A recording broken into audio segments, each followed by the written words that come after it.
Աննա Եղոյանը Գևորգյան մարտարվեստի դպրոցի սաներից մեկն է։ Այսօր հենց նրան է բախտ վիճակվել պատմելու մարտարվեստի գեղեցկության մասին։ Աննայի մաղթանքը իր ուսուցիչ Գևորգ Գևորգյանին անտարբեր չթողեցին Գևորգյան մարտարվեստի դպրոց ռազմահայրենասիրական կենտրոնի բացման մասնակիցներին։ Աղջկա խոսքով, երբ սկսել է հաճախել մարզումների, չէր պատկերացնում, թե ինչ է մարտարվեստը, սակայն հիմա ոչ միայն հետաքրքրվում է դրա բոլոր գաղտնիքներով, այլև համոզվել է, որ իսկապես մարտարվեստը կյանքի արվեստ է, որը սովորեցնում է շփվել թե շրջապատի եւ թե ինքդ քեզ հետ։ Իրականում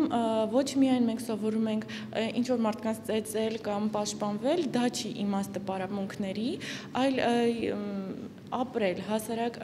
ապրելը, ճիշտ քայլել, ճիշտ սնվել,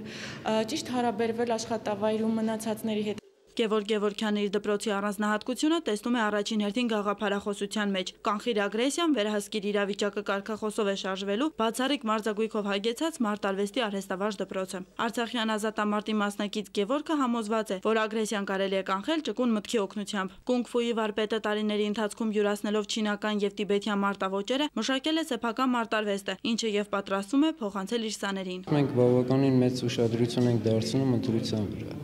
Մեզ մոտ քննական ոնց որ մոտեցում կա դպրոցի ընդունվելու։ Ճիշտ է, մենք ոչ թե ֆիզիկական դա, այլ մտավոր մոտեցում է, որտեղ ներկայումս մեզ հարկավոր են որակներ, որակ կարողանանք ապահովենք, իսկ որակի համար մասսայացումը դա մի քիչ դժվար է։ Սա Գևորգի նպատակներից մեկն էր, որին նա կարողացավ հասնել նաև մարտական ընկերների օգնությամբ։ Բացման արարողության ժամանակ չմոռացվեցին նաև այն տղաների անունները, ովքեր իրենց կյանքն են զոհել հանուն հայրենիքի։ Տիգրան մեծ ռազմամարզական վարժարանի պետ Կորյուն Ղումաշյանը հիշեց նաև, թե ինչպես են Գևորգն ու իր ընկեր Արմենը 110-րդ առանձին մոտոհրաձգային գումարտակում սովորեցնում զինակիցներին ինքնապաշտպանության գաղտնիքներին։ Ցավոք, Արմենը զոհվեց պատերազմի դաշտում, սակայն այսօր Գևորգը իր ընկերոջ փոխարեն ստացավ Արմենին հետմահու տրված արամած հուշամեդալը։ Մոտ 8 ամսվա ընթացքում կառուցված դպրոցը պատրաստ է ընդունել նոր սաների, իսկ տարիքային սահմանափակում չկա։ Բոլոր մեր երիտասարդներին մինչև 70 տարեկան։ Ինչի 70 տարեկան, որովհետև մարդ ինչքան ապրում է, այնքան կատարելագործման ճանապարհ ունի։ Ավելի լավ, ավելի առողջ, ավելի ճկուն եւ մտքով, եւ հոգով, եւ ֆիզիկապես ամուր լինելու համար այդ գաղափարը, եռամիասնության այդ գաղափարը ունենալու համար մեզ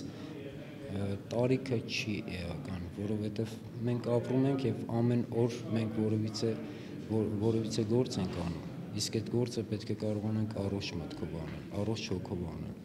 Գևորգ Գևորգյանի հաջորդ նպատակը որակյալ մասնագետներ ունենալն է, սակայն վերջինս կարծում է, որ այս մարտարվեստի մասսայականացումը չի կարող տալ այն արդյունքը, որին ինքը ձգտում է հասնել։ Սիրան Ոսկանյան, Կարինե Մանգասարյան, Արմեն Շահոյան, Երկիրն այսօր։